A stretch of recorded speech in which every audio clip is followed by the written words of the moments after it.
இளைஞர்கள் மத்தியில் முதல்வர் ஸ்டாலின் அவர்கள் நடந்து வர்றாரு.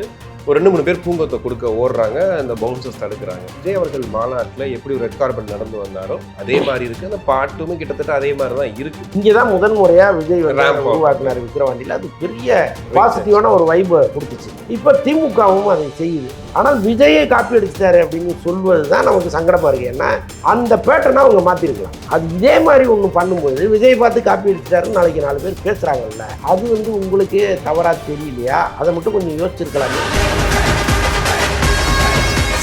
விஜய் அவர்கள் விருகம்பாக்கம் தொகுதியில போட்டியிட போறதா சொல்றாங்க. அந்த பி சென்டிமெண்ட் அது பெரும்பாலும் வாய்ப்பு இருக்கு. விஜய் அவருடைய வாழ்ந்த இடம் அது, அவர் நிறைய டிராவல் பண்ண இடம், நம்ம ஒரு உணர்வோடு கலந்த இடமா இருக்கு. அது நம்முடைய அரசியல் துவக்கமே இதுதாங்கும் போது பட் நின்னார்னா கொண்டாடிடுவாங்க. அப்போ ஏதோ ஒரு வகையில் விஜயால் பயன்பட்டவர்கள் தான் இங்கே நிறைய பேர் இருப்பாங்க. கட்டாயமா நின்னார்னா பெரிய வெற்றி. ஆனால் 2026 ஒருவேளை விஜய் தோத்து போனாலும் இல்லை எதிர்பார்த்த வாக்குகள் கிடைக்கலனா கூட வரலாற்றில் விஜய்னு ஒருத்தன் வந்தான், இந்த மாதிரி விஷயத்த பண்ணிட்டான், இவ்வளோ பேர் நின்னான்ற ஒரு பேர் இருக்குன்னு சொல்லிட்டு அப்போ ஒரே நாளில் இது கிடைத்தால் அதிர்ஷ்டம். மக்கள் உங்கள் மேலே வச்சிருக்கிற நம்பிக்கை. கிடைக்கலன்னா முயற்சி தொடரணும், அவ்வளோதான். இதில் சினிமாவிலேருந்து வந்தார், சினிமாவும் இழந்துட்டாரு, அரசியலையும் இழந்துட்டாருலாம் ஒன்றும் கிடையாது.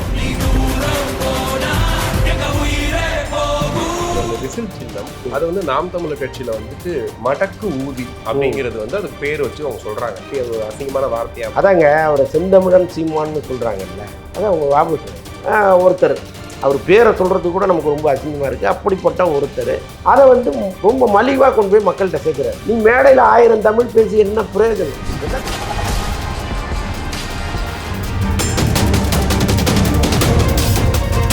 உலகெங்கும் வாழும் தமிழ் நெஞ்சங்களுக்கு கிறிஸ்டியின் அன்பு வணக்கம். நம்மோடு சினிமா விமர்சகர் வலைப்பேச்சு அந்தனன் நினைஞ்சிருக்காரு. வணக்கம் சார். வணக்கம் கிறிஸ்டி.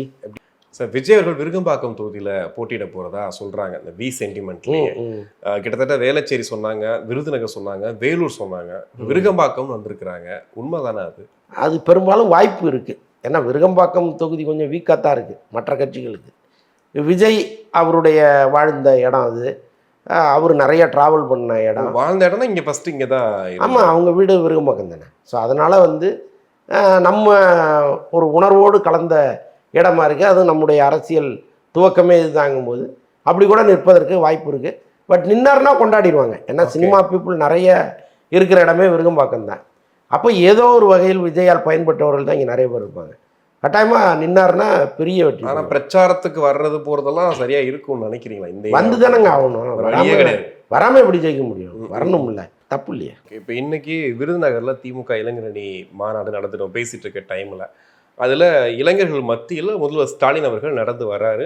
ஒரு 2-3 பேர் பூங்கொத்தை கொடுக்க ஓடுறாங்க, அந்த பவுன்சர்ஸ் தடுக்கிறாங்க. அதை கட் பண்ணி இன்னொரு பக்கம் பார்த்தா விஜய் அவர்கள் மாநாட்டில் எப்படி ஒரு ரெட் கார்பெட் நடந்து வந்தாரோ அதே மாதிரி இருக்கு. அந்த பாட்டுமே கிட்டத்தட்ட அதே மாதிரி தான் இருக்கு. அப்போது திமுக இளைஞர்களுக்கு கவரணும் அப்படின்னா இந்த விஷயத்தையும் ஃபாலோ பண்ணலான்னு சொல்லி ஃபாலோ பண்ணுறாங்களா? இப்போ பாருங்கள், ஒவ்வொரு முறை தேர்தல் வரும்போதும் வியூக வகுப்பாளர்கள்னு சில பேர் வர்றாங்க. அவங்க டெல்லியிலேருந்து வராங்க, மகாராஷ்டிராலேருந்து வராங்க, பீகார்லேருந்துலாம் வராங்கன்னு வச்சுங்க. வர்றவங்க இப்படியெல்லாம் நீங்கள் ட்ரெஸ் பண்ணணும், இப்படியெல்லாம் மக்களை அப்ரோச் பண்ணணும் அப்படின்னு ஒரு லிஸ்ட்டு கொடுக்குறாங்க. மேடை அமைப்பிலிருந்து ஒளிபெருக்கியிலிருந்து எல்லாத்தையுமே அவங்க டிசைட் பண்ணுறாங்க. ஸோ அப்படி தான் விஜய் புது பேட்டர்ன் ஒன்று பிடிச்சாரு, இந்த ரேம்ப் வாக்குங்கிறது. அதுக்கு முன்னாடி அது கிடையாது. இங்கே தான் முதன் முறையாக விஜய் உருவாக்கினார் விக்கிரவாண்டியில். அது பெரிய பாசிட்டிவான ஒரு வைபை கொடுத்துச்சு. என்னென்னா, ஒரு தலைவரை நம்ம தூரத்துலேருந்து ஸ்டாம்ப் சைஸுக்கு பார்க்கறதுக்கு இன்னும் பக்கத்தில் அவர் நம்மளை பார்த்துட்டாருன்னா அதுவே ஒரு பெரிய பரவசமாக நினைப்பாங்க. ஸோ அப்படி இருக்கும் பொழுது அதை விஜய் செஞ்சார். அது ஒரு பெரிய தாக்கத்தை ஏற்படுத்துச்சு. இப்போ திமுகவும் அதை செய்யுது. ஒன்றும் தப்பு இல்லை. ஏன்னா இப்படி ஒரு அப்ரோச் அவரை நேசிக்கிறவர்களுக்கு நல்லா இருக்குல்ல. இப்போ இதே முதல்வரை விரும்புகிற கூட்டம் தானே அங்கே போகுது. எதிர்கட்சியை சார்ந்தவர்களோ அல்லது வேறு முதல்வரை பிடிக்காதவங்களோ அங்கே போகிறதில்ல. அப்போ பிடிச்சவங்க மத்தியில் அவர் இன்னும் பக்கத்தில் போய் பார்க்கணும்னு நினைக்கிறது தப்பு இல்லை. ஆனால் விஜயை காப்பி அடிச்சிட்டாரு அப்படின்னு சொல்வது தான் நமக்கு சங்கடமாக இருக்குது. ஏன்னா அந்த பேட்டர்னை அவங்க மாற்றிருக்கலாம். இப்போ நீங்கள் உங்கள் தொண்டர்களே அருகில் போய் பார்ப்பதுங்கிறதுல தப்பு இல்லை. அது இதே மாதிரி ஒன்று பண்ணும்பொழுது விஜய் பார்த்து காப்பி அடிச்சிட்டாருன்னு நாளைக்கு 4 பேர் பேசுகிறாங்கல்ல, அது உங்களுக்கு தவறாக தெரியலையா? அதை மட்டும் கொஞ்சம் யோசிச்சிருக்கலாமேங்கிறது நம்முடைய கருத்து. ஓகே. இப்போ வருமான வரியிலையும் பார்த்தீங்கன்னா விஜய் அவர்களுக்கு ஒரு பெரிய செக் வச்ச மாதிரி பார்க்குறோம். கரெக்டாக இந்த நேரத்தில் தான் அதுவும் வரணுமா அப்படின்னு சொல்லிட்டு அதில் திருப்பி விஜய் மேல்முறையீடு பண்ண போகிறதெல்லாம் சொல்கிறாங்க. இல்லை இதே பண்ணிடலாம் அப்படின்னு. ஆனால் இதை ஒரு பிரச்சாரமாக எடுத்துக்கிறாங்க இல்லையா, அது விஜய்க்கு மைனஸ் தானே ஆக்சுவலி. ஆமாங்க, கட்டாயமாக இது இந்த நேரத்தில் வரும்னு அவருக்கு எப்படி தெரியும்? தேர்தல் நெருங்கும் பொழுது இப்படி ஒரு வழக்கை கையில் எடுத்து ஒரு தீர்ப்பு கொடுக்குறாங்க. அது எதிர்பார்த்தது தான். ஏன்னா அவரை காயப்படுத்தணும், கரைப்படுத்தணுங்கிறது தான் இன்னைக்கு இருக்கிற அதிகார மட்டத்தினுடைய வேலையாக இருக்குது. அப்போ இது வந்து வெளியில் வரும்போது ஒரு மிகப்பெரிய தாக்கத்தை ஏற்படுத்தும். இன்றைக்கே வந்து என்ன சொல்கிறாங்கன்னா, அரசாங்கத்தை ஏமாத்துறாரு இவர், ஒழுங்காக வரி கட்டாத ஒருத்தர் இவர் அப்படின்லாம் சொல்கிறாங்க. அப்போது இங்கே வரியை ஒழுங்காக கட்டலன்னு ஒருத்தர் மீது நீ இவ்வளோதான் கட்டணும், இதுக்கு மேல்முறையீடே கிடையாது, நீ என்ன தவறு பண்ணியிருக்க அப்படின்னு யாராவது சொல்லியிருக்காங்களா? கிடையாது.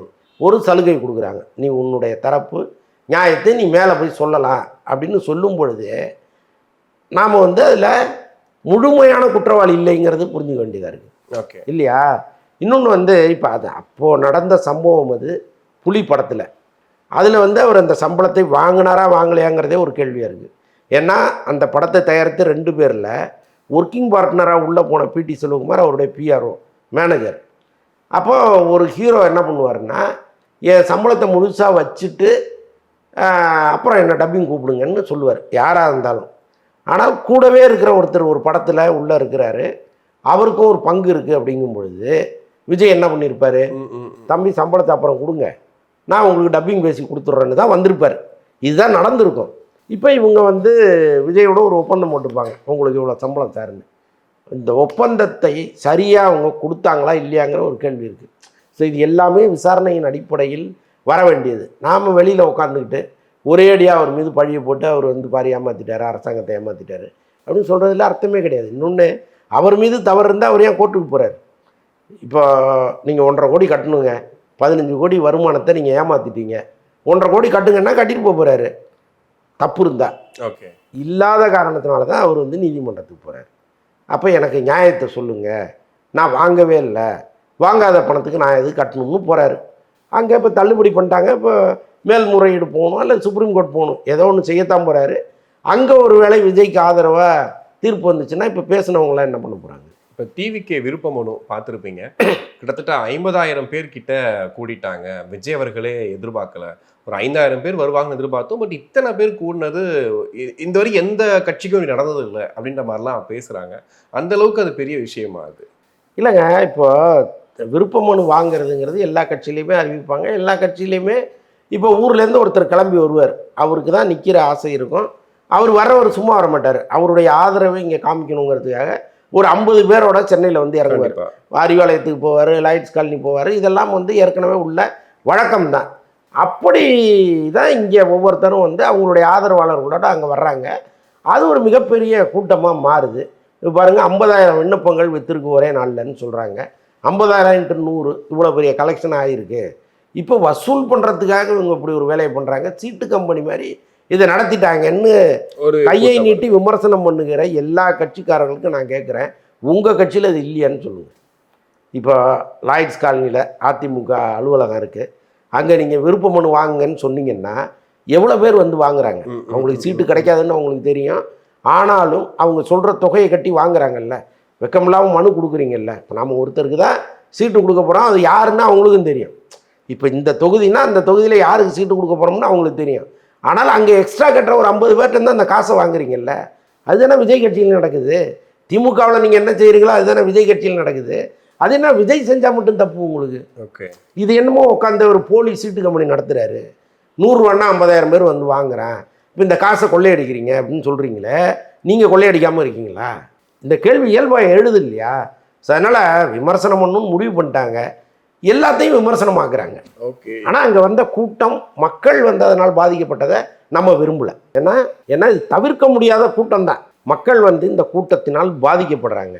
அவங்க சொல்கிறது என்னென்னா, நாங்கள் நகரத்தில் ஒரு பெரும் கூட்டமாக இருக்குங்கிறதுனால தான் நகரத்தை தள்ளி இவ்வளோ தூரத்தில் வந்துருக்கோம், இங்கேயும் நீங்கள் ஒரு ஆஃபீஸை வச்சுட்டு இவ்வளோ பேரை கூட்டினீங்கன்னா எங்களுக்கு பெரிய கஷ்டமாகுதுன்னு அவங்க சொல்கிறதுல நியாயம் இருக்குது.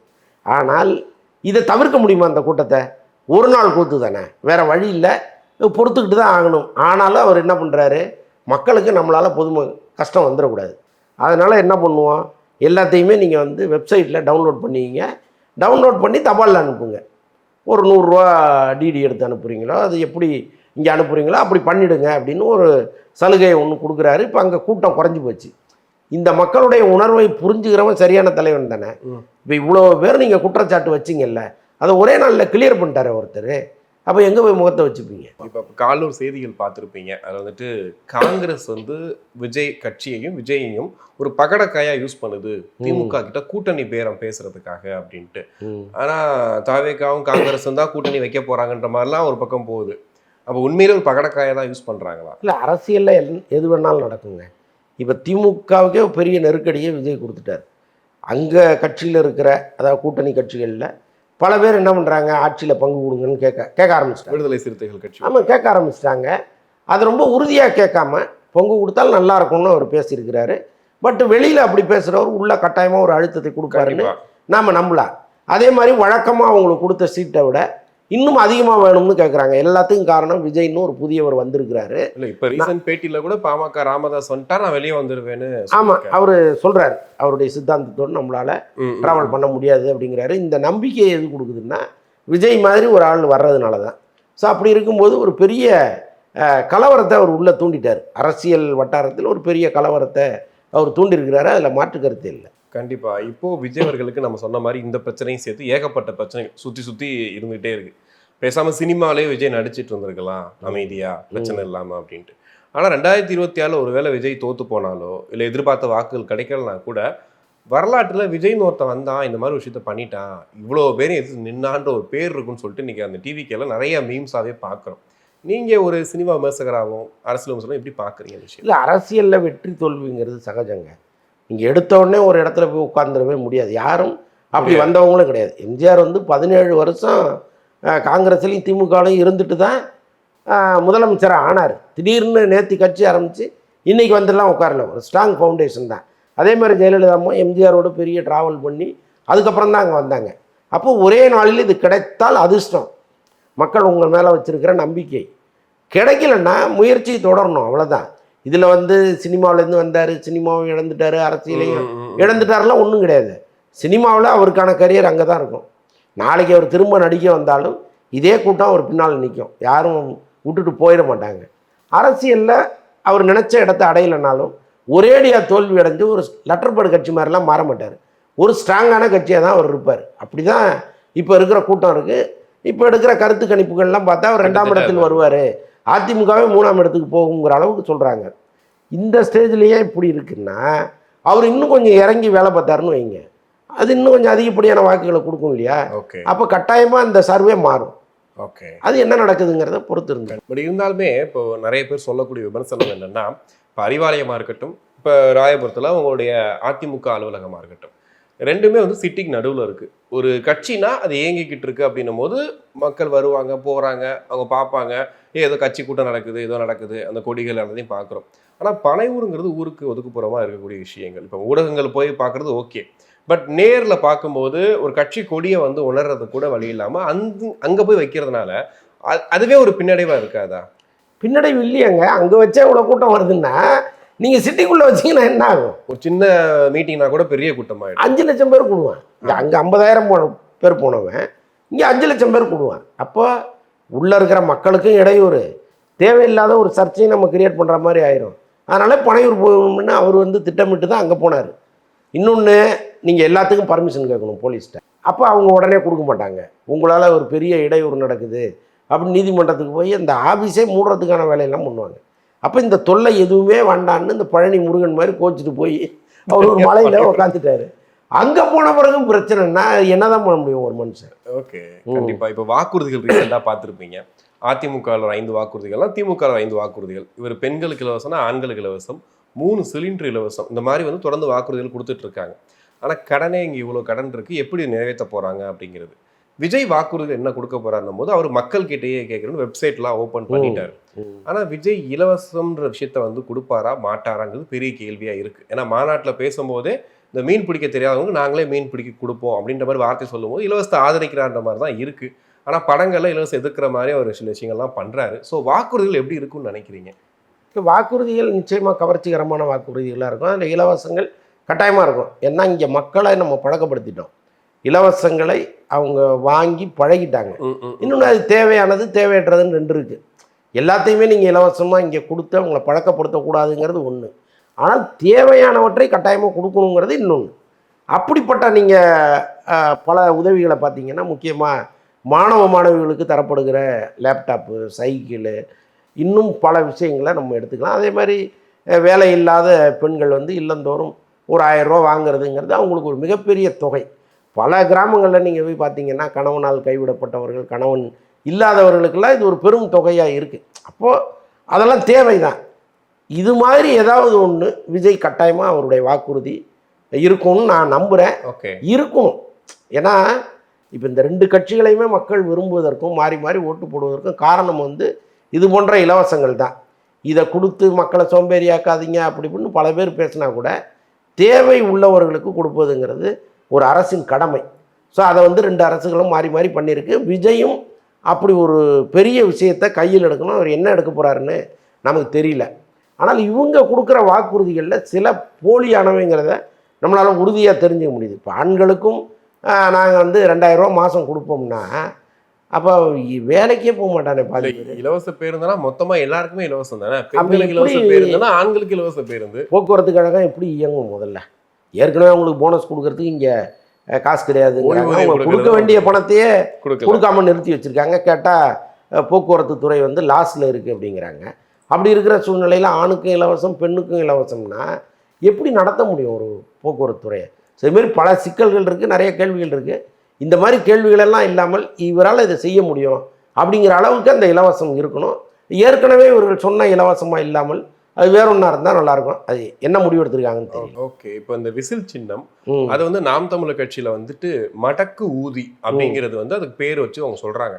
ஆனால் எந்த அகராதியிலையுமே தமிழில் அந்த மாதிரி ஒரு வார்த்தை கிடையாது. அதில் வார்த்தையே வேற அப்படின்ற மாதிரி இப்போ சொல்லிட்டு இருக்காங்க. அப்போ திட்டமிட்டே தான் அதை பரப்பி அது ஒரு அசிங்கமான வார்த்தையாக. அதாங்க அவரை செந்தமிழன் சீமான்னு சொல்கிறாங்கல்ல, அதை அவங்க வாபஸ் வாங்கிக்கணும். ஏன்னா நல்ல படித்த தமிழறிஞர்கள், தமிழை நேசிப்பவர்கள் ஒரு தமிழ் வார்த்தையை கேவலமாக இவங்களே உருவாக்க மாட்டாங்க இல்லையா? இவங்க விஜயை கேவலப்படுத்துகிறதா நினச்சி தமிழை கேவலப்படுத்திட்டு இருக்காங்க. விஜய்க்கும் அவங்களுக்குமான சண்டை தனி. அவர் நீங்கள் எப்படி வேணாலும் விமர்சனம் பண்ணுங்க. ஆனால் செந்தமிழன் சீமான்னு பேர் வச்சுக்கிட்டு அவர் தலைமையில் இயங்குகிற ஒரு கூட்டம், அதில் மிக முக்கியமான ஒருத்தர், அவர் பேரை சொல்கிறதுக்கு கூட நமக்கு ரொம்ப அசிங்கமாக இருக்குது. அப்படிப்பட்ட ஒருத்தர் அதை வந்து ரொம்ப மலிவாக கொண்டு போய் மக்கள்கிட்ட சேர்க்குறாரு. கொஞ்சம் ஃபாஸ்ட்டாக சொன்னால் அது கெட்ட வார்த்தையாகவே வருது. அதை தாங்க சொல்கிறேன். அப்போ அந்த வார்த்தையே அவங்க ரசிக்கிறாங்கன்னா, நீ மேடையில் 1000 தமிழ் பேசி என்ன பிரயோஜனம்? என்னத்துக்கு நீ மேடையில் அவ்வளோ பேசுகிறீங்க? நாங்கள்லாம் ரொம்ப தமிழை காப்பாற்றிட்டோம், தமிழுக்கும் எங்களுக்கும் அப்படி ஒரு உறவு இருக்குது அப்படிலாம் பேசுகிறதுக்கு ஏதாவது அர்த்தம் இருக்கா? வெக்கப்பட வேணாமா? இப்படி ஒரு வார்த்தையை மக்கள் மத்தியில் நம்ம வந்து விஜயை பிடிக்கலங்கிறதுக்காக கொண்டு போகிறோமே, நாமே நம்ம தமிழுக்கு இவ்வளோ பெரிய கேவலத்தை உருவாக்குறோமே நினைக்கணும்ல. அப்போ நினைக்காத நபர்களை பற்றி நம்ம எப்படி பேச முடியும்? ஓகே, அவர்களெல்லாம் பேசவே தகுதியற்றவர்கள். கண்டிப்பாக சார். நிறைய விஷயங்கள் பேசுவோம். நன்றி. நன்றி.